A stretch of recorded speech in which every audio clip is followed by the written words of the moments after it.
नमस्कार दोस्तों, मैं नवीन लांबा। आपका फिर से स्वागत है आपके अपने YouTube चैनल जीके भाई नवीन लांबा में। अब हम आज अपवाह तंत्र के अंतर्गत तीसरी क्लास जिसमें हम पढ़ेंगे ब्रह्मपुत्र नदी। इससे पहले हमने देखा था सिंधु नदी अपवाह तंत्र और गंगा नदी अपवाह तंत्र। अब हमारे पास हिमालय से निकलने वाली तीसरी नदी आ रही है ब्रह्मपुत्र। सबसे पहले हम ब्रह्मपुत्र के बारे में थोड़ी सी बेसिक सी जानकारी आपको मैप के थ्रू देना चाहते हैं, फिर ओरिजिनल मैप, ये ड्राइंग मैप। ये नदी यहाँ से तिब्बत से निकलती है, एक ग्लेशियर है केमचुंगडुंग ग्लेशियर से निकलती है और फिर हिमालय के समानांतर यानी कि पूर्व की ओर बहते हुए चलती है। फिर हमारे पास में जब हमारे पास महान हिमालय का विस्तार देखा था तो वहां पर नंगा पर्वत से लेकर नामचा बरवा तक, तो यह नामचा बरवा पर्वत के पास जाएगी और वहां पर दक्षिण की ओर मुड़कर भारत के अरुणाचल प्रदेश में प्रवेश करती है। तो वहां पर इसको किस नाम से जाना जाता है? चलो इसको मैप से ही देख लेते हैं भाई। थोड़ा सा हमारे पास में इससे पहले हमने कौन सी नदियों का जिक्र किया था? सिंधु, हिमालय की नदियां। हमारे पास में क्या था? हिमालय की नदियां। हमने देखा सिंधु नदी, सिंधु नदी के बाद में गंगा नदी, फिर आया हमारे पास में ब्रह्मपुत्र। दो नदियों के अपवाह तंत्र को हम बहुत अच्छे से पढ़ चुके हैं अभी। प्लासी का युद्ध कौन सी नदी के किनारे हुआ था, इसका भी जिक्र हमने किया था। कौन सी नदी के किनारे हुआ था आप लोग हमें कमेंट बॉक्स में बताएंगे। थर्ड नंबर, आज हम देखेंगे ब्रह्मपुत्र नदी। हमारे पूरे इंडिया में तीन मुख्य ऐसी नदियां हैं जिनका उद्गम भारत से बाहर होता है, लेकिन वो बहती भारत में है। सबसे पहले सिंधु आई थी, सिंधु के बाद में सतलुज और सतलुज के साथ में लगती हुई ब्रह्मपुत्र। यानी कि उद्गम स्थल मानसरोवर झील के आसपास से ही इनका एक स्थान से ही यह कैलाश पर्वत से माना जाता है। और कैलाश पर्वत भी कौन से हिमालय का पार्ट था, ये भी आप लोग हमें कमेंट बॉक्स में ही बताएंगे। बहुत बार बता चुके हैं। अब हमारे पास में रहेगा ब्रह्मपुत्र नदी। ब्रह्मपुत्र नदी का उद्गम कहां से होगा, बिल्कुल भी टाइम जाया ना करते हुए भी इनका उद्गम होता है, ये थोड़ा सा और इधर से आएगा भाई, इन्होंने शॉर्ट में दिखा दिया, यहां से। यानी कि उद्गम होता है नेपाल, नेपाल के ऊपर से, यानी कि जम्मू कश्मीर के आसपास से ही केमचुंगडुंग ग्लेशियर, और वहां से सांगपो के नाम से ये आगे निकलती है और हिमालय के समानांतर बहती हुई कौन सी दिशा में बह रही है? ये पूर्व दिशा में बह रही है। अब हमारे पास में थोड़ा सा इसको व्हाइट मैप पे चलेंगे, यहाँ पर अच्छा दिखाई दे रहा है। यानी कि इसका उद्गम तिस्ता, यहाँ पर नेपाल और यहाँ से होता है भाई। इन्होंने ये मैप गलत ड्रा किया हुआ है इस प्रकार से, यानी कि ये यहाँ पर बना हुआ है केम चुंग दुंग हिमनंद, केमचुंगडुंग हिमनंद, वहां से इसका उद्गम होता है और सांगपो के नाम से निकलती है और पूर्व दिशा में हिमालय के समानांतर। इससे यहाँ पर क्या बना हुआ है भाई, हमारे पास हिमालय इस प्रकार से बहता है, हिमालय की ओर बह रही है और ये आगे चलती जाएगी बिल्कुल। जब हमने देखा कि हमारे पास महान हिमालय का विस्तार कहां से कहां तक था, नंगा पर्वत से लेकर नामचा पर्वत तक, और ये जब यहाँ पर नामचा पर्वत आता है तो यहाँ पर दक्षिण की ओर मुड़कर भारत के अरुणाचल प्रदेश में प्रवेश करती है, जहां पर इसको किस नाम से जाना जाता है? दिहांग। जब हमने असम हिमालय देखा था तो उनका विस्तार कौन सी दो नदियों के मध्य में था, तो उनका विस्तार था तिस्ता और दिहांग नदी के मध्य में, यानी कि दिहांग का ही अन्य नाम है ब्रह्मपुत्र। ब्रह्मपुत्र अलग है। जब इसी में से इसकी दो सहायक नदियां और आएंगी, दिवांग और लोहित, ये असम में आकर मिलती हैं, तब इसका नाम हो जाता है ब्रह्मपुत्र। और ये सादिया से धुबरी तक इसका नाम रहेगा हमारे पास में ब्रह्मपुत्र। और जब ये यहीं से यू टर्न लेते हुए गारो, ये यानी कि मेघालय के ऊपर से यहाँ से यू टर्न लेते हुए जब ये बांग्लादेश में प्रवेश करती है, तब इसका नाम हो जाता है जमुना। और यहाँ से एक तिस्ता नदी भी आ रही है, ये कहाँ से आ रही है? सिक्किम से आ रही है। ये चीजें, यानी कि ब्रह्मपुत्र नदी का उद्गम भी किस नाम से, अलग नाम से, और एंड भी अलग नाम से, और फिर भी नाम ब्रह्मपुत्र है। जिस प्रकार से गंगा का देखा था हमने, गंगा ना तो शुरुआत में गंगा है, ना ही एंड में गंगा है, फिर भी नाम गंगा है। तो यहां से जब हम देखा कि भारत में किस नाम से प्रवेश करती है, दिहांग के नाम से प्रवेश करती है, जब दो सहायक नदियां आएंगी दिवांग और लोहित, तब इसका नाम होगा ब्रह्मपुत्र। और आगे चलती जाएगी तो यहाँ से एक ये नदी आ रही है सुहानगिरी, ये मोस्ट इंपॉर्टेंट नदी है। हमने नदियों के भाग भी देखे होते हैं कि कैसे कैसी नदियां होती है, एक होती है सहायक नदी और एक होती है वितरिका। जब हमारे पास में आगे चले जाती हैं तो ये एक मुख्य नदी है। अगर इसमें से कोई और अन्य नदी इसका जल स्तर बढ़ाने का काम करे तो उसको बोलते हैं सहायक नदी। और वितरिका किसको बोलते हैं कि मुख्य नदी के जल स्तर को कम करने का काम करते हैं, उसको बोला जाता है वितरिका। तो यहां से एक वितरिका और फंटती है और इस वितरिका का नाम आता है खेरकुटिया। और ये खेरकुटिया सुहानगिरी के साथ मिलकर विश्व का सबसे बड़ा डेल्टा, विश्व का सबसे बड़ा द्वीप माजुली द्वीप का निर्माण करती है। डेल्टा नहीं, सॉरी, माजुली द्वीप का निर्माण करती है। फिर आगे आएगी हमारे पास में मनास नदी।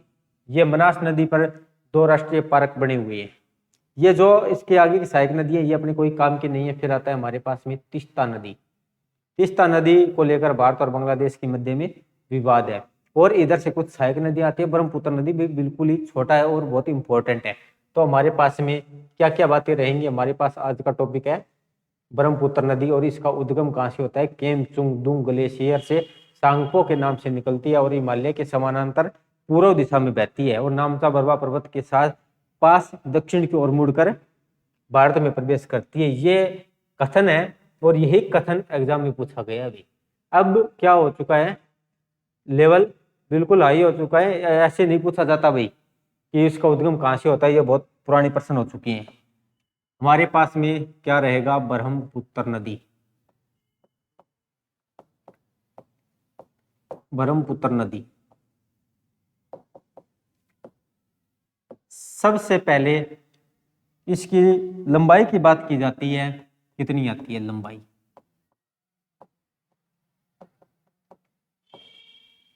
2900 किलोमीटर।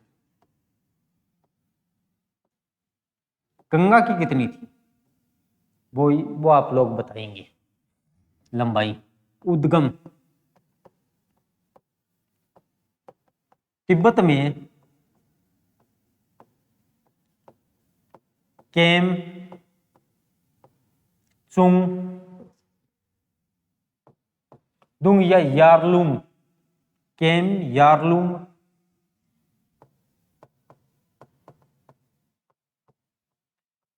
हिमनद से होता है। हिमनद से सांगपो के नाम से होता है या सांगपो के नाम से निकलती है, के नाम से निकलती है। सांगपो के नाम से निकलती है और उसके बाद हिमालय के समानांतर पूर्व दिशा में बहती है, निकलती है। इसके बाद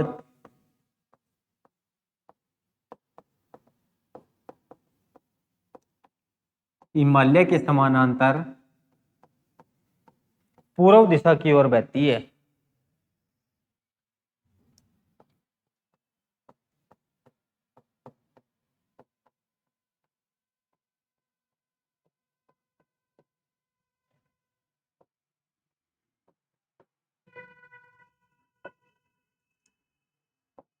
नामचा बरवा पर्वत के पास दक्षिण की ओर मुड़कर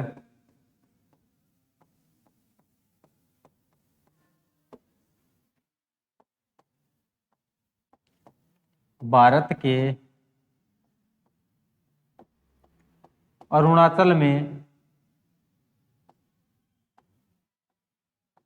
अरुणाचल प्रदेश में प्रवेश करती है। अरुणाचल प्रदेश में कह सकते हैं दियांग के नाम से प्रवेश करती है। अरुणाचल प्रदेश में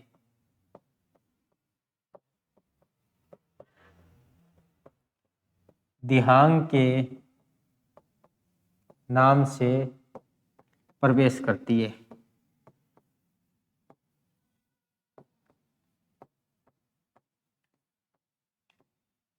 जब असम में सादिया के पास दाएं ओर से दो सहायक नदियां आएंगी, दिवांग और लोहित, तब इसका नाम ब्रह्मपुत्र नदी होता है। असम में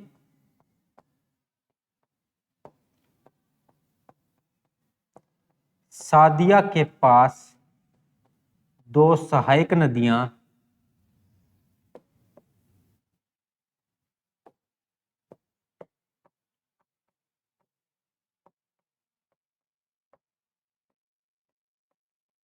दिवांग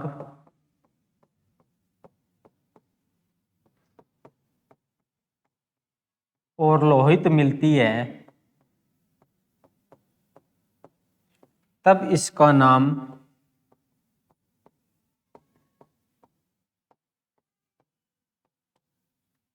ब्रह्मपुत्र होता है।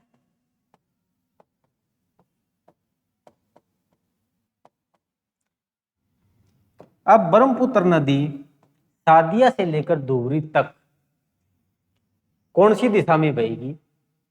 अब ये पूर्व से लेकर पश्चिम तक, यानी कि यहाँ पर सादिया है और यहाँ पर धुबरी, और धुबरी के पास ये बांग्लादेश में चली जाती है। तो ये अब हमारे पास में सादिया से लेकर धुबरी तक पूर्व से पश्चिम दिशा की ओर रैंप घाटी में बहती है। रैंप घाटी क्या होता है? हमने घाटी तो देखा था कि पर्वतों के बीच का समतल मैदान, लेकिन रैंप घाटी वह स्थान होता है जिसमें एक तरफ तो पठार हो और दूसरी तरफ पर्वत हो।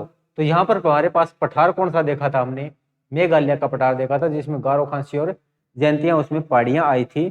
तो पठार और पर्वत के बीच में जो समतल मैदान होता है उसको हम कहते हैं रैंप घाटी। एग्जाम में प्रश्न पूछा गया है जी। तो यहाँ पर सहायक नदियां दिवांग और लोहित मिलती है, तब इसका नाम ब्रह्मपुत्र होता है। और ब्रह्मपुत्र नदी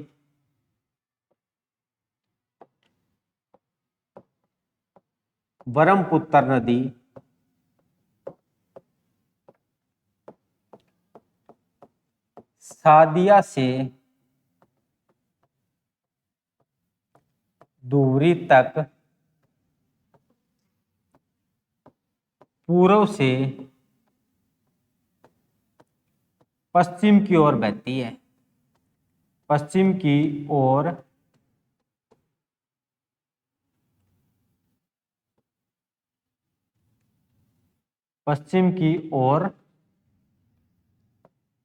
असम में रैंप घाटी में बहती है। रैंप घाटी क्या होती है? जो जहां पर भाई एक तरफ पठार हो और दूसरी तरफ पर्वत हो, तो उसे रैंप घाटी कहते हैं, भी बहती है। ये कहां पर है? असम में है। उसके बाद धुबरी के पास दक्षिण की ओर मुड़कर बांग्लादेश में प्रवेश करती है। धुबरी के पास दक्षिण की ओर मुड़कर बांग्लादेश में प्रवेश करती है।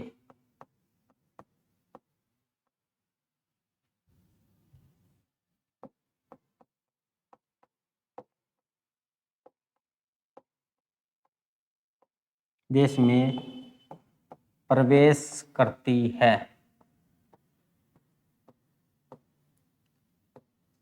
जहां इसे जमुना के नाम से जाना जाता है।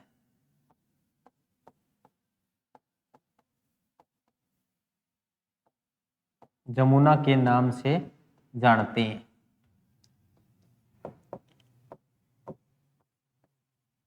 अब यहां से एक इंटरेस्टिंग या फैक्चुअल पॉइंट और बढ़ता है। जब ये जमुना के नाम से बांग्लादेश में प्रवेश तो कर लिया इन्होंने, प्रवेश करने के बाद में क्या होगा? ये इधर से पद्मा आ रही है, जो हमने गंगा में पढ़ा था कि गंगा से पहले यहाँ पर ये फरक्का के स्थान पर दो जलधाराओं में विभक्त हो चुकी है। हुगली क्या है? एक वितरिका है। उसके बाद जो आगे जा रही है ये हमारे पास में कौन सी नदी थी, भागीरथी थी। और भागीरथी जब बांग्लादेश में प्रवेश करती है तो क्या होगा, इसका नाम हो जाता है पद्मा। तो ये जमुना आगे चलकर पद्मा में मिलती है, और पद्मा ये थोड़ी दूर आगे चलकर जब हमारे पास में पद्मा ही रहती है। और मणिपुर से निकलने वाली बराक नदी, ये बराक नदी आएगी इस प्रकार से। और जब बराक, इसका अन्य नाम भी मेघना है, जब ये बराक नदी इस संयुक्त जल धारा में मिल जाती है तब इसको जाना जाता है मेघना के नाम से, तब इसको जानते हैं मेघना के नाम से। ये बात बहुत इंटरेस्टिंग और समझने वाली बात है। यानी कि ये सादिया के पास दक्षिण की ओर मुड़कर, चलो ठीक है जी, बांग्लादेश में आ गई, बांग्लादेश में इसको जमुना के नाम से जाना गया। जमुना पद्मा में मिलती है और ये संयुक्त धारा थोड़ी सी दूर आगे चलती है संयुक्त रूप से। और फिर इधर से बराक से, मणिपुर से आती है बराक नदी, और बराक नदी आगे बहती है, जब इसमें संयुक्त जल धारा यानी कि पद्मा में मिलती है तब इसका नाम हो जाता है मेघना। इस बात को ध्यान में रखना भी, नाम बहुत बार चेंज हो रही हैं और नाम से ही प्रश्न पूछा जाएगा। यहां पर हमारे पास में, जहां इसे जमुना के नाम से जाना जाता है, जब मणिपुर से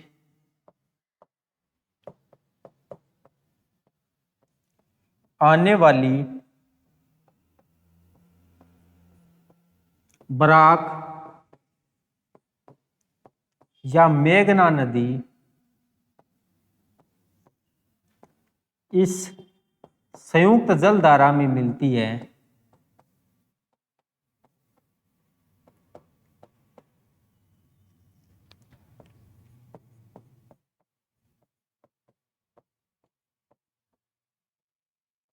तब इसे मेघना के नाम से जानते हैं,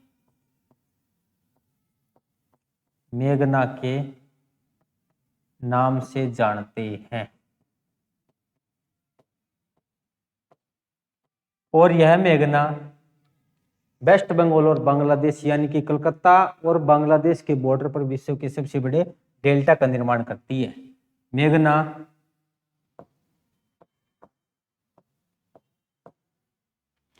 कलकत्ता और बांग्लादेश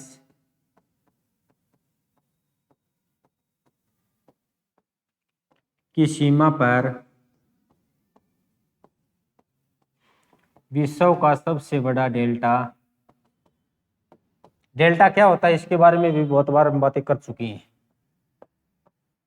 डेल्टा सुंदरवन,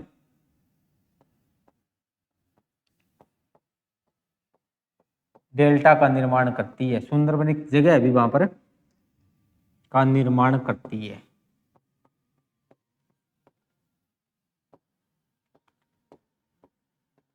और इसका जो डेल्टा है सुंदरबन, इसका आकार पूछा जाता है भी, आकार कैसा है, आकार इसका पंजे या जबड़े के आकार का है, पंजे या जबड़े के आकार का, यानी कि डेल्टे का वहां पर निर्माण करती है। अब इसी नदी पर ब्रह्मपुत्र में भी एक पुल बना हुआ है जिसका नाम है बोगीबिल ब्रिज। असम में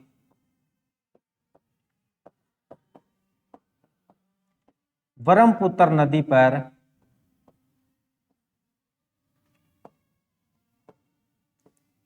बोगीबिल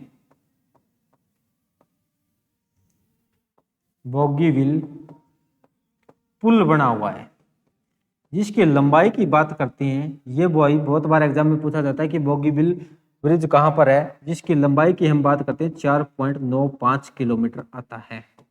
और यह एक रेल सह सड़क पुल है।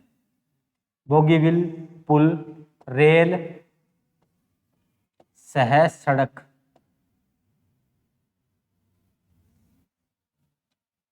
इसको यहीं पर लिखते हैं अभी, रेल सह सड़क ब्रिज कह सकते हैं या पुल बना हुआ है। ये कौन सा होता है भाई, एग्जाम में पूछा जाता है कि बोगीबिल ब्रिज कहाँ पे है, असम में कौन सी नदी पे, ब्रह्मपुत्र पे। लंबाई पूछी गई है, कितनी लंबाई की है, हम कह सकते हैं कि लगभग 5 किलोमीटर की है। अब ये बात भी रेल सह सड़क पुल होता कैसा है, इसके बारे में भी पता होना चाहिए। चलो भाई मैंने तो लिख दिया, अगर आपको ये नहीं पता लगा तो भाई ये चीजें थोड़ी सी अधूरी रह जाती हैं। इसको कंप्लीट करने के लिए क्या होगा भाई, बिल्कुल भी जैसे यहाँ पर क्या है, नदी बह रही है इस प्रकार से, इस यानी कि इसका फ्लो इस प्रकार से है, और यहाँ पर दो पिलर बना दिए गए। नीचे वाले पे क्या होगा हमारे पास में, यहाँ पर सड़क बनी हुई है और ऊपर वाला जो पुल बना हुआ है उस पे रेल चल रही है, यानी कि रेल सह सड़क पुल है।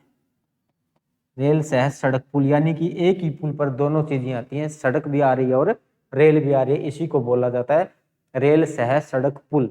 ये तो चलो ठीक है, भी रेल इन्होंने ऊपर बना दी, वरना जो नीचे बनाते हुए सड़क ऊपर होती तो अपने तो सेल्फी के चक्कर में भी बहुत सारी अब तक तो कट चुकी होती है। गवर्नमेंट ने ये काम ठीक किया। ये चीजें में भी असम नदी पर, असम में ब्रह्मपुत्र नदी पर चीजें देखने को मिली। इनके नाम कहाँ कहाँ पर चेंज हो रही हैं। अब हम पढ़ेंगे इसमें से इसकी कुछ सहायक नदियां आएंगी, कहाँ कहाँ पर आएंगी सहायक नदियां।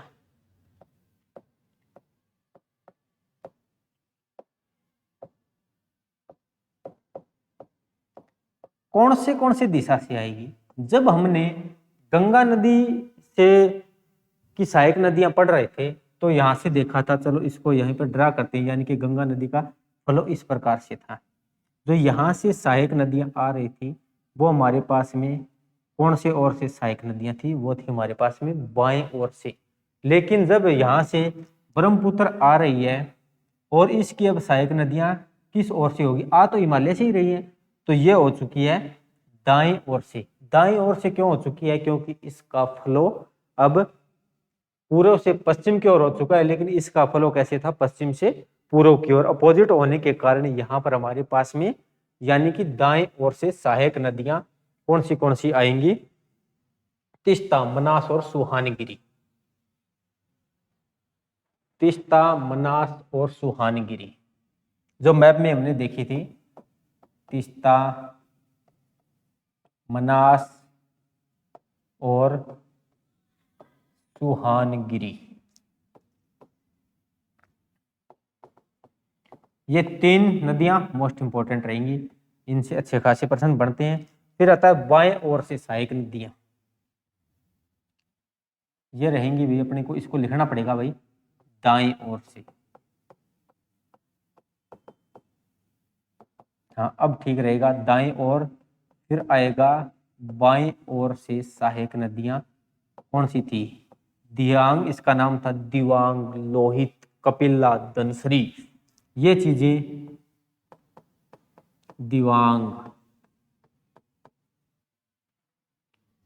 लोहित,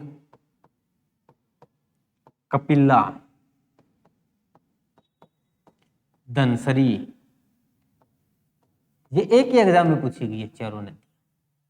दिवांग, लोहित, कपिला और धनसरी किसकी सहायक नदियां हैं, कोई मतलब नहीं था दाएं से हैं बाएं से हैं, तो ये कौन सी किसकी सहायक नदियां हैं, ब्रह्मपुत्र की है।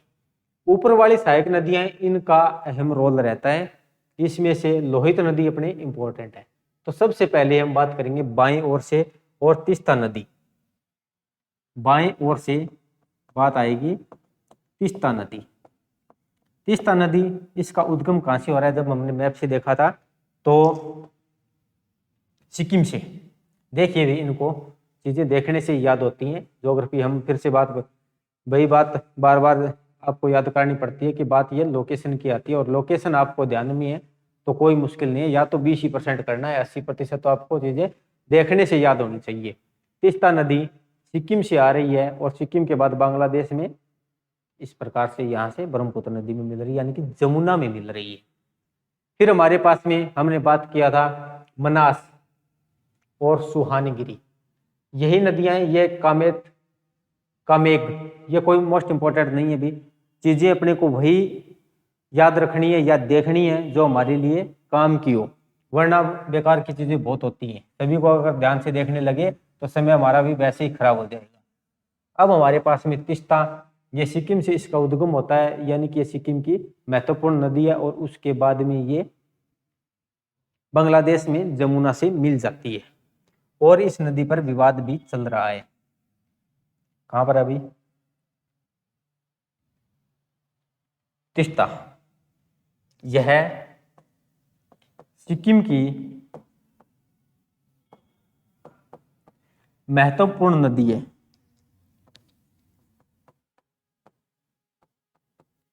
महत्वपूर्ण नदी है। यह नदी बांग्लादेश में जमुना से मिल जाती है।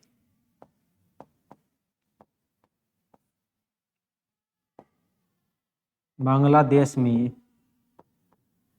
जमुना में मिल जाती है, यानी कि यह ब्रह्मपुत्र की सहायक नदी है, जमुना में मिलती है। और ये बहुत अच्छा काम भी करती है कि भारत और बांग्लादेश के मध्य में इस नदी पर विवाद भी है।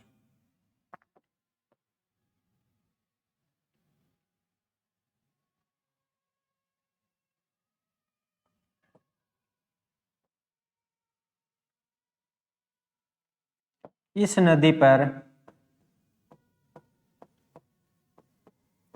भारत और बांग्लादेश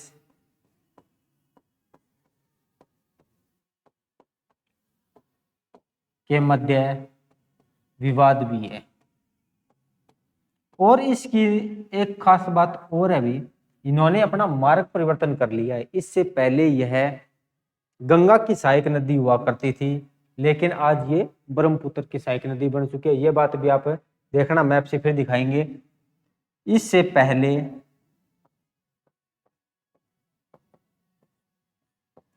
यह गंगा की सहायक नदी हुआ करती थी।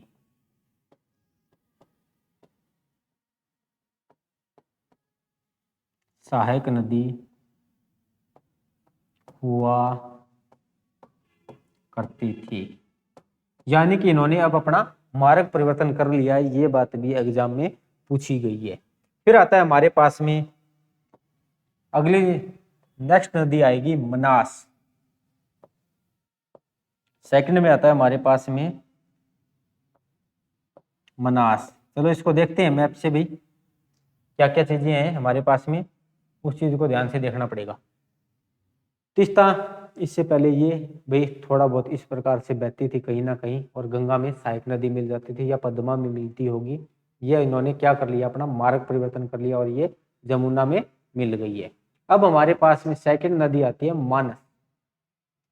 इसको देखेंगे। मानस यानी कि जब यहाँ पर इनके उद्गम स्थल के बारे में हमें कोई ज्यादा जानकारी नहीं चाहिए, इस पे 2 राष्ट्रीय पार्क आते हैं, उन्हीं के बारे में हमें जानकारी चाहिए भी। कौन से राष्ट्रीय पार्क आते हैं? तो मानस राष्ट्रीय पार्क, जो किसके लिए फेमस है, इसके बारे में चर्चा होगी। यहाँ पर आएगा मानस नदी।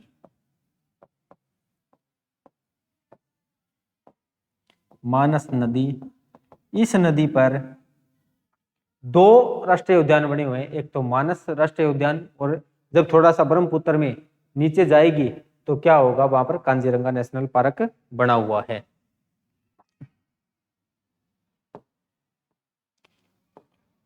यह असम में ब्रह्मपुत्र की सहायक नदी है।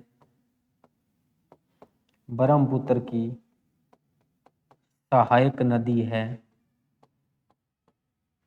फिर हमारे पास में आगे आता है ब्रह्मपुत्र में सहायक नदी है। इस नदी पर मानस राष्ट्रीय पार्क बना हुआ है। मानस राष्ट्रीय पार्क असम में है, जो हाथी व टाइगर के लिए प्रसिद्ध है। हाथी व टाइगर के लिए प्रसिद्ध है।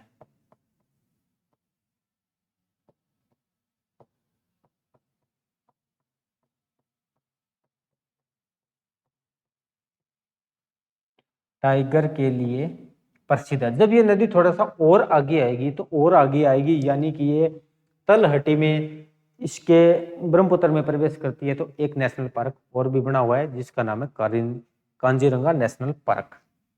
मानस नदी पर तलहटी में, इसको यहां पर लिखना भी अलग से, मानस नदी के तलहटी पर कांजीरंगा राष्ट्रीय पार्क बना हुआ है।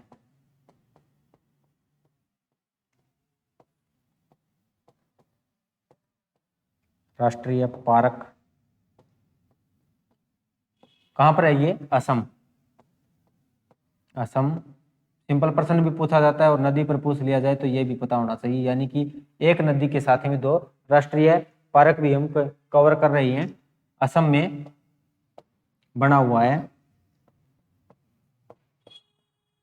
जो एक सींग वाले गैंडे के लिए प्रसिद्ध है। एक सींग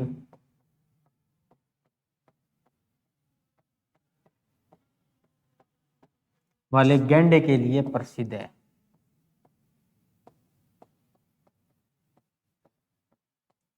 के लिए प्रसिद्ध है। ये भी एक सींग वाला गैंडा बहुत मोस्ट इंपॉर्टेंट है।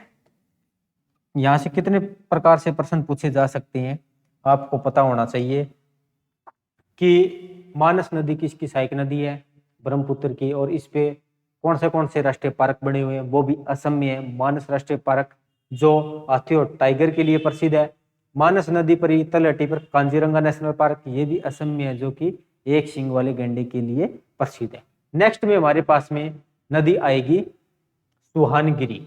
सुहानगिरी का उद्गम कहीं से हो भी अपने को कोई लेना देना नहीं है, लेकिन यह भी ब्रह्मपुत्र की सहायक नदी है।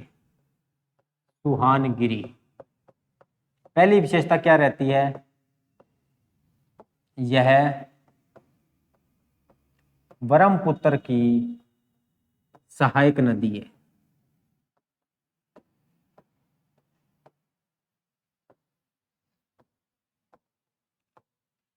यह ब्रह्मपुत्र की सहायक नदी है। जब हमारे पास में ये इस प्रकार से अरुणाचल प्रदेश में प्रवेश करती है, असम में बहती है, बांग्लादेश में जाती है, तो यहाँ से ये आ रही है, तो यहाँ से एक वितरिका फटती है, खेरकुटिया। ये आप अलग से नोट कीजिए भाई, मोस्ट इंपॉर्टेंट पॉइंट यही है। यहाँ से कौन सी नदी आ रही है? सुहानगिरी। और यहाँ से एक वितरिका फट रही है, खेरकुटिया। वितरिका खेरकुटिया, ये आपको पता होना चाहिए भाई। ये खेरकुटिया एग्जाम में पूछी गई है, इसको अच्छे से लिखा है।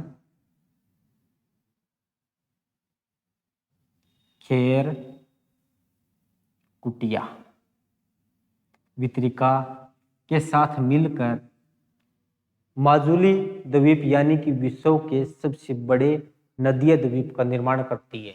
तो हमारे इंडिया में भी कितनी कितनी चीजें आ चुकी है। विश्व का सबसे बड़ा डेल्टा, विश्व का सबसे बड़ा नदीय द्वीप, ये चीज आती है। सुहानगिरी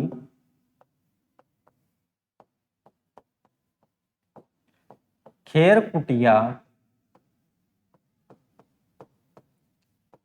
वितरिका के साथ मिलकर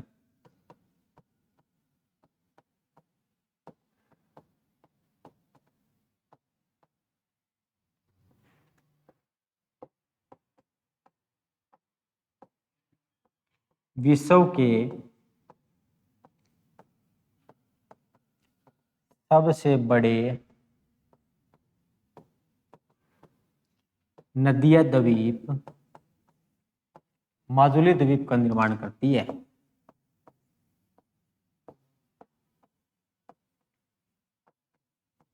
माजुली द्वीप का निर्माण करती है।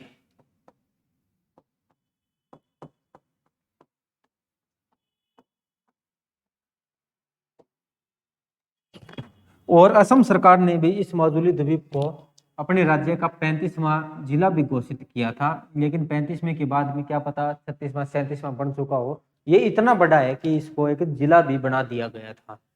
अब हमारे पास में आगे आता है कि ये 3 नदियां तीस्ता, मनास और सुहानगिरी, इनके बारे में भी बहुत अच्छे से जानकारी प्राप्त कर लिया है। अब हमारे पास में आएगा बाईं ओर से सहायक नदियां कौन सी आई थी? दिवांग, लोहित, और उसके बाद कपिला, धनसरी। ये इनके बाएं ओर से आने वाली सहायक नदियां हैं इस प्रकार से। तो यहाँ पर ये इनकी नदियां मिलेंगी। तो हमारे में से इसमें से दिवांग और लोहित, मुख्य रूप से तो क्या है भाई, लोहित नदी ही काम की है। लोहित नदी, इसको भी देखना कौन से ओर से आ रही है वो आपको पता होना चाहिए। लोहित नदी, जब दिवांग और लोहित मिलती है तो दिहांग का नाम क्या हो जाता है? ब्रह्मपुत्र। यह ब्रह्मपुत्र की सहायक नदी है।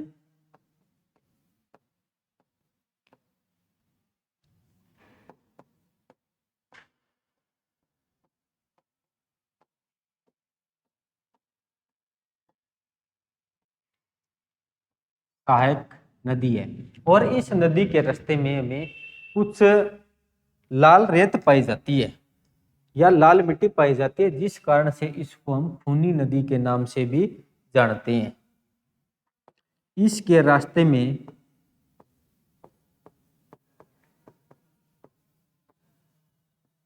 इससे पहले भी हमारे पास कुछ बालू रेत आई थी, कौन सी नदी थी उसके बारे में आप कमेंट बॉक्स में बताएंगे भी। इसके रास्ते में लाल मिट्टी आने के कारण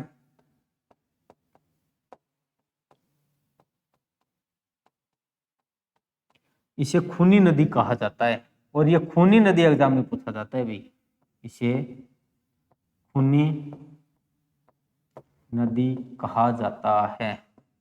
एग्जाम में पूछा गया प्रश्न एक बार तो कि खूनी नदी किसे कहा जाता है? लोहित नदी को। फिर पूछा गया लोहित नदी को खूनी नदी क्यों कहा जाता है? ऑप्शन भी बड़े अजीब थे। इस नदी के किनारे एक भयंकर युद्ध हुआ था, ये इसमें लाल मिट्टी आती है, या फिर हमारे पास में इसमें और अन्य थे, अजीब अजीब से थे। लेकिन अपने काम की चीज क्या है कि इसके रास्ते में लाल मिट्टी आती है, इस कारण से इसको हम खूनी नदी कहते हैं।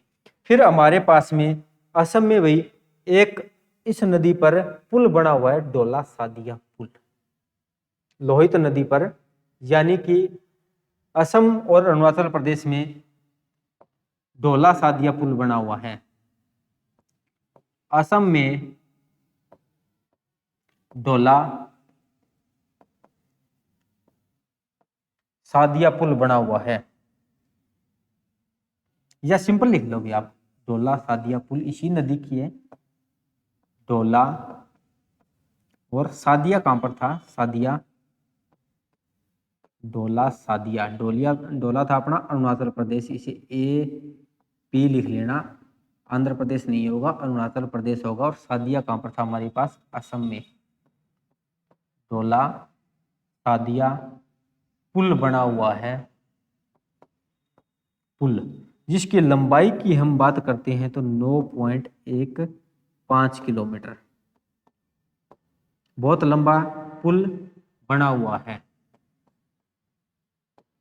इसका अन्य नाम भी आता है जिसको हम भूपेन हजारिका पुल के नाम से भी जानते हैं। डोला सादिया पुल कहाँ पर है? लोहित नदी पर आता है, यानी कि डोला से लेकर सादिया तक 9.5 किलोमीटर, भारत का सबसे बड़ा नदी पुल।